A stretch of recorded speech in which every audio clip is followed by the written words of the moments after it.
Just watch your step when we go down. The rocks on the bentonite clay can be slick, so they can just take your feet out pretty easily.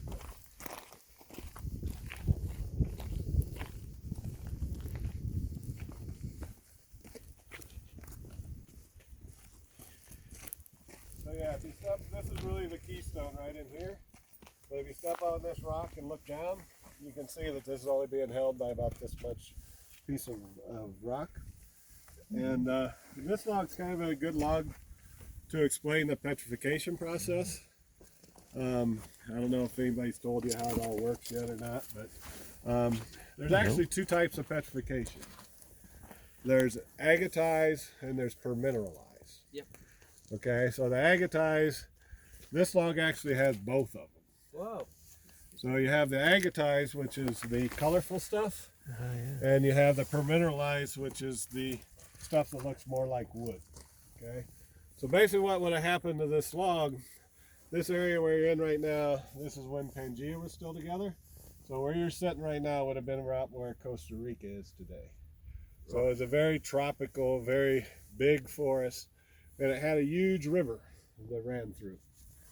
And this river would ebb and flow, and it would take down the trees. The trees would basically get in the river, they'd flow, and then there was a huge log jam. And what happened is basically these trees would start and they would sink very quickly. Into the mud. Into the mud, and they get covered up. Once they got covered up, that caused the oxygen to be away from the tree, and the tree didn't deteriorate. This tree actually started to deteriorate, but still had live cells in it as well. So the permineralize on the outside that looks more like a tree, that actually had decayed before it sunk. Okay, so what it does, what you need for petrification, you've got everything getting covered up, got the river, you got volcanoes blowing. Yep. Okay, the volcanoes are about anywhere from 100 to 150 miles away from here, but the ash blew in. The ash has silica in it. Yeah. So the silica permeates down through the water, through the muck, and then it basically connects itself to live or organic cells. That's what causes the agatize. So that basically then changes it into a stone, and that makes it a quartz rock. The outside of this was it deteriorated, so it didn't have as many live cells. It still petrifies, but it's not near as strong, near as dense. You'll see it chips away. A lot of people ask about, it looks like somebody brought a wood chipper out here. Yep. It just chips away, and that's because it's not as dense. Rain will cause it to break, wind will cause it to break, freezing will cause it to break, it'll just break up. The agatize is, if you look at a hardness scale, there's a hardness scale of stones and gems. That runs from 0 to 10. So diamonds and rubies are 9s and 10s. The agatized petrified wood is actually an 8.2. So it's very hard, very dense. A 12 by 12 cubic foot of petrified wood will weigh about 152 pounds. It's hard, but it also has little striations and cracks, and that's where it can break up. Right, right. So if you look at this log especially, if you look at a lot of the logs, it looks like it's very, like somebody brought in a chainsaw and just chopped it. So with the quartz, what it does is once it erodes out, this is so heavy, it'll cause a crack in the wood. And if you look at the diameter, or the length, the diameter of the tree, and where it cracks, it's almost uniform, because when it erodes out, that's where it's the weak point. Yeah. And what characteristic of quartz is it breaks at a 90-degree angle. So that's why it looks like it's so clean. You get cleaned up.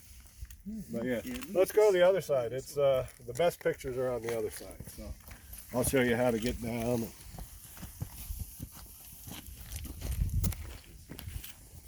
Just watch. Step straight down. Then those rocks will roll under your feet or anything. So I can help you down if you need it. Good. So yeah, if you go that way, and then if you squat down just a little bit, you can actually get the sky up underneath the arch. So most of this petrified wood, yeah, just be careful when you're down there, is in a layer about 20 to 30 foot deep. So everything here is eroding out. This is basically the petrified wood layer, they call this. So if you look across, you can kind of see that layer that runs all the way across. You got pedestal logs, you got logs eroding out all over the place.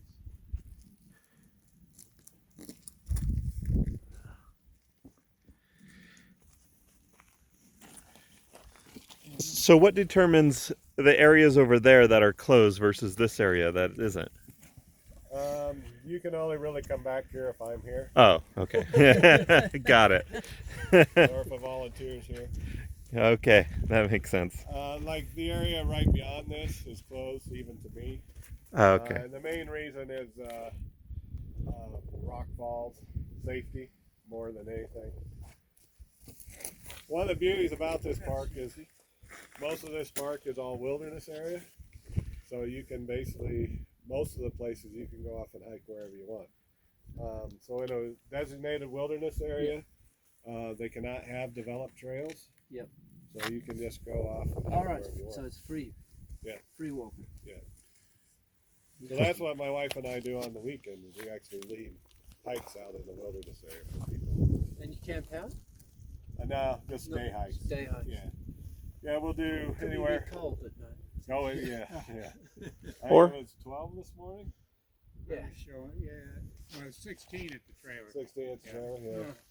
That's enough. So it was warmer, much warmer. Yeah. We just